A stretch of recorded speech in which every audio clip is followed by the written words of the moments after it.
Let's talk to Ross Clark. He's a columnist at The Sun. He's also author of The Road to Southend Pier, One Man's Struggle Against the Surveillance Society. Very good morning to you, Ross.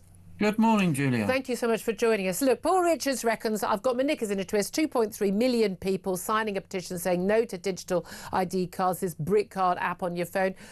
We're all just really just being a bit silly, and there's nothing to worry about. It's going to be really convenient for us to have all our ID in one place. There's no risk to it, and miraculously, although no one's been able to explain why, it's going to deal with the issue of illegal migrants working. What do you make of those claims? Absolutely ridiculous and absurd. There is no way that this digital ID card system is going to stop small boats arriving. There's no way it's going to prevent the Human Rights Act being used to deport criminals, terrorists. No, but those people won't be able to get a job, we're told, and therefore they won't come here and work illegally because miraculously these employers who have not been checking their right to work will suddenly start check their right to work. Yeah, we already have national insurance numbers which denote your right to work, and if you're an employer, you're not bothering to ask for one of those at the moment. Why should you suddenly start asking for a digital ID? It's completely absurd. It's bewildering. Pick up on one thing, an incredible arrogant thing that Paul Richards said there. He said, we've all got smartphones. Yeah. I just looked up the statistics for this. Between the ages of 25 and 55-year-olds, about 99% of people have smartphones. Over 65s, it drops to 82%. And then when you go the over 75s, it drops to 72%. Yep.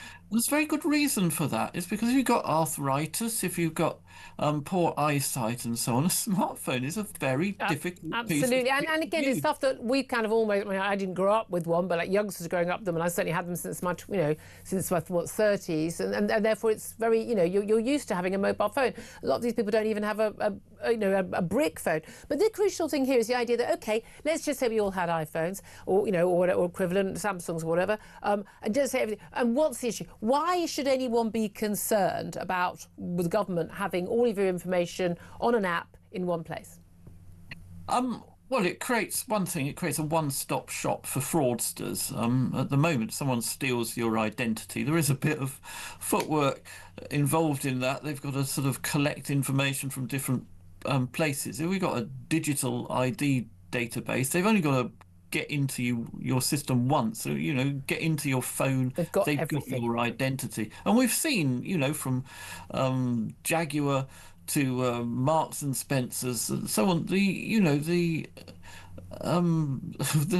way that hackers are getting into these systems, which are notionally secure, it's not just sort of ignorant people who have been falling victim to their password is password. No, exactly. I mean, even the banks. Virtually every big bank, big cyber companies. People are getting hacked on a grand scale, and we've seen the government routinely. Just leaving information out. And that's the thing. At that point, someone's got access to your health records. You may have had an operation that you perhaps don't want your other half to know, or something. Your ability, your income. They've got access to every single part of your life. And don't believe the government if they say they won't sell off this data to commercial interests, because look what happens with the electoral roll. Look what happens with the DVLA database, where the government just flogs off your information to these cowboy parking companies so they can issue their tickets and so on. We've had these databases, we sort of consent to these databases, and then the government doesn't stick to its side of the deal. But what about the surveillance side of things? The concern that a lot of people have, and I share it, people have been paying attention to what happened during COVID, paying attention to what's been happening in China, the social credit system. So people say, oh, don't be so silly, it couldn't happen here.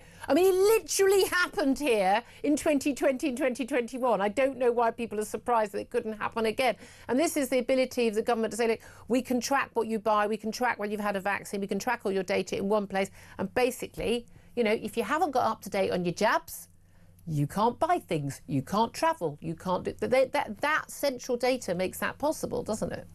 It absolutely does, and you can just imagine a future pandemic where we have a lockdown, and we'll all be tracked by our phones. You know, pop down the shop and spend 5 minutes too long outside your house, then you'll be sprung with a fine. You know, and people think that's a joke. It literally happened. Yeah, exactly. The possibilities for this, and this morning there's a story about, you know, the new nationalised rail company wants to use tracking our phones to charge us, you know, as an alternative to buying a ticket. We'd just be tracked on our phones. Well, you know, you've then got a system where you're tracking people around the country all the time. And well, what about the argument? If you've got nothing to hide, you've got nothing to fear, Ross.